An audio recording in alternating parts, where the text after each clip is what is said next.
jadi bapak banget ditinggal sama Ci Olive. Apaan? Gimana nih keriuhannya ditinggal sama Ci Olive ke Medan merenanganin si Biel sendirian 24 jam?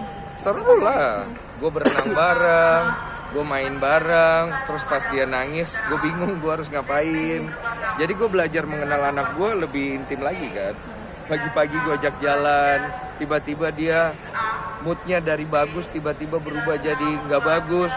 Kan bingung kan dia. Jadi saling kenal nih anak sama bapak gitu. Sweet moment lah. Berapa hari kok ditinggal sama Ci Olive di Medan ngapain? 2 hari waktu itu Ci Olive jualan baju. Dia kan bikin piyama. Jadi dia pengen punya piyama yang versi yang disuka pakai. Namanya Bielenbu kalau nggak salah. Itu punya dia sendiri. Dia lagi launching di Medan. Karena di Medan itu memang banyak banget yang kepengen itu launching di sana. Terus akhirnya gue ditinggal 2 hari ngurusin Biel sama suster lah. Gimana sih MPAC-nya segala macam itu? Koko tahu gitu-gitu? Tahu lah. Tahu bagaimana dia mendorong makanannya. Pupuk gitu Koko tahu? Tahu lah. Gue kan dari Biel masih baru lahir sampai sekarang itu gue masih ada kontribusi. Jadi tapi kontribusi gue nggak segede itu. Kontribusi gue itu cuma 30%. Istri gue dah sisanya 50%. Suster gue 20%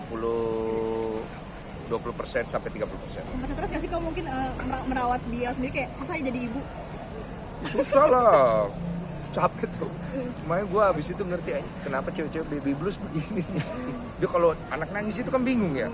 Akhirnya kan stres kita, apalagi kita ada urusan lain yang mengganggu pikiran kita belum kelar segala macam, tiba-tiba anak lu rewel nggak bisa lu tenangin gitu, kayak lu ngerti kan kayak, tapi itu anak lo kan gitu, jadi gue ngerti banget tuh kenapa bisa ada kejadian nih, suster-suster yang ngerawat anak itu, kenapa kita orang tua perlu merhatiin, oh itu bisa banget terjadi, ya mungkin lu lihat dia kayaknya yang jaga sih baik-baik aja ya gitu, pasti bisa aja dia suatu hari moodnya, ngerti kan? Karena kita orang tuanya aja bisa gitu. Jadi ya itulah edukasinya. Nah, kalau sampai nggak mandi atau nggak keluar karena bener fokus.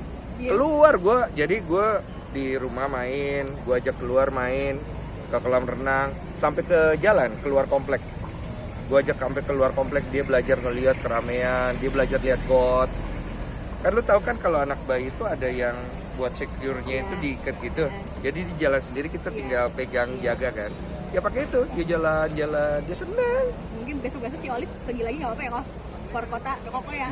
Ya kalau bisa dikurangin dan jangan aja, ya kan? Sama-sama enak kan? Kan istri kan urusannya anak kan, kita kan cari duit ya. Oke, makasih kok. Apa tuh? Pade. Gimana kok mungkin kemarin sempat ngobrol-ngobrol? Gue lama-lama jadi gini banget gue. Enggak mungkin gimana kemarin obrolannya apa aja gitu kalau terkait permasalahan kan lagi rame juga gitu Pak Dedani sama terkait parodi-parodinya itu gimana kok? Yang mana parodi? Ya yang kompilasi fitnah gitu. Oh, kan udah pada nonton kan, Pade punya poin-poin apa aja gitu. Masa mesti gue tambahin lagi? Ya, kan gue bukan Pade. Iya. Ya mungkin kalau dari Koko sendiri, dari versi Koko sendiri melihat permasalahan dari kedua belah pihak ini seperti apa? Ya, jadi rumit karena ini kan permasalahan masa lalu Pak, ya kan. Akhirnya keseret A, keseret B, keseret C, keseret D kan gitu. Dan menurut gue sih, ya gue setuju sama netizen kayak apa yang sudah terjadi kemarin, ya sudah gitu. Tapi kan Pak Ade punya pandangan sendiri. Mungkin dia merasa, ya bagaimana ya, 15 tahun kan, dia merasa terus ditekan gitu kan, mungkin dia akhirnya pengen keluar dari tekanan itu, ya gue ngerti juga, tapi gue juga ngerti kalau kita semua pengen perdamaian kan gitu kan, maksudnya biar gimana kan pernah punya cerita gitu loh, itu aja sih. Tapi terkait maksudnya ini kan ada juga kemarin alasannya itu karena ya banyak banget orang-orang tuh yang menghujat gitu ya, salah satunya keluarganya gitu kan, dia bilang juga menyebut kalau ke saya sih nggak apa-apa, tapi kalau untuk urusan anak dan keluarga itu nggak bisa, itu gimana? Kalau kita lihat gitu, secara waras ya, kalau secara waras kita kesampingkan dulu urusan masa lalu Pade ya kan dengan istri dan mantan istri ya. Apapun itu nggak boleh ke anak. Ya dong, kalau secara waras kan. Cuma kan netizen itu siapa yang bisa kontrol, gitu kan. Nah, banyak kan netizen yang komen tuh gue baca. Pade harusnya mah marahnya ke netizen kan. Karena kan netizen yang ngegoreng kan, gitu. Sebenarnya gue pikir-pikir ada benarnya juga sih, gitu.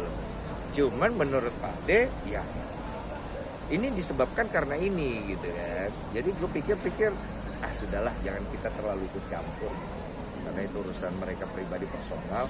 Gue hanya sebagai wadah yang mencoba membantu, dan apabila pengen ada perdamaian di wadah gue mah wow, ayo.